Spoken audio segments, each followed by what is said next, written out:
ဒီအမျိုးသားဟာဂျွန်ခင်းထဲမှာဒီဇယ်ပလင်းကို10မိနစ်တက်တက်ခွဲချလိုက်ပါတယ်ပြီးတော့မီးချစ်ပြီးရွာသူကြီးရဲ့ဂျွန်ခင်းကိုတိုက်ရိုက်မီးရှို့လိုက်ပါတော့တယ်ဒါပေမဲ့ရွာသူကြီးကဓာတ်ကိုမင်းလို့စိတ်ဆိုးဖို့နေနေတာသာသူ့ကိုလက်မထောင်ပြပြီးတော့တောင်ချီးကျူးလိုက်ပါသေးတယ်အဲ့ဒီနောက်သူကြီးကအထန်ကျေကျေနဲ့អော်ပြီးရွာသားတွေကိုမီးလိုက်ရင်းကိုခေါ်လိုက်ပါတယ်ဒါပေမဲ့မီးကစစ်တိုက်ကူးဆက်လောင်ကျွမ်းနေတာတောင်ဘသူမျက်နှာမှာဝမ်းနဲ့တဲ့အရေးအယုံမရှိပါဘူးအားလုံးရဲ့မျက်နှာပေါ်မှာစိတ်သက်သာရာရသွားတဲ့ပုံစံတွေပဲရှိနေပါတယ်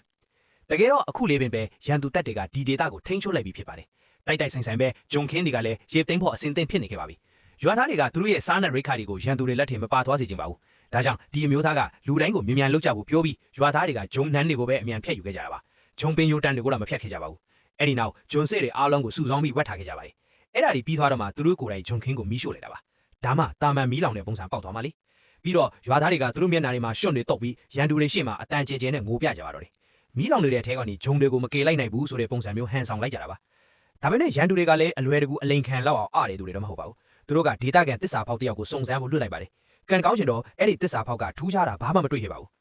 ဒါပေမဲ့ရန်သူတွေကအနီးနားမှာနောက်ထပ်ဂျုံခင်းတစ်ခုရှိနေတာကိုသတိထားမိသွားပါတယ်သူတို့ကရွာသားတွေကိုအဲ့ဒီဂျုံခင်းကိုရိတ်သိမ်းဖို့အတင်းခိုင်းစေပါတော့တယ်ရွာသားတွေကမလှုပ်ရှားတဲ့အခါရန်သူတွေကရွာသားတစ်လောက်ကိုတတ်ပြစ်မယ်လို့ချင်းချောက်လာပါတယ်ဘာမှမတတ်နိုင်တဲ့အဆုံးရွာသားတွေလည်းသူတို့အတွက်ဂျုံတွေကိုရိတ်ပေးလိုက်ရပါတော့တယ်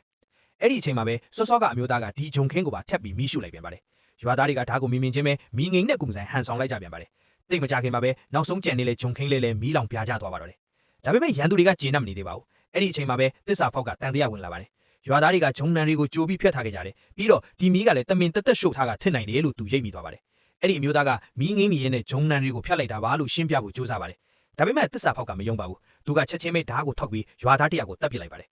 ဓာတ်ကိုမြင်လို့သူကြီးလည်းဆက်ပြီးငြိမ်မနေနိုင်တော့ပါဘူးအပြစ်မရှိတဲ့သူတေဆုံးသွားတာကိုသူလက်ပိုက်ကြည့်မနေနိုင်ပါဘူးဒါကြောင့်ဂျုံဝဲထားတဲ့နေရာကိုပြောပြလိုက်ပါတော့တယ်တကယ်တမ်းကျတော့သူကတခြားသူတွေရဲ့ဂျုံတွေကိုမပြောဘဲသူ့ကိုယ်ပိုင်ဂျုံတွေကိုပဲပြောပြလိုက်တာပါအဲ့ဒါတောင်ရန်သူတွေကမကျေနပ်စေပါဘူးဘသူမီးစားရှူတာလဲဆိုတာကိုသူတို့သိချင်နေကြပါတယ်ဒါပေမဲ့ဘေးရွာသားကမှအမှန်တိုင်းမပြောကြပါဘူးတစ္ဆာဖောက်ကဒီလောက်ထိရက်ဆက်လိမ့်မယ်လို့ဘသူမှမထင်ထားခဲ့ကြပါဘူးသူကကလေးငယ်လေးတယောက်ကိုတတ်ပစ်မယ်လို့ချင်းချောက်လာပါတယ်ဘသူမီးရှူတာလဲဆိုတာကိုအထက်ထက်ခါခါမင်းနေပါတော့တယ်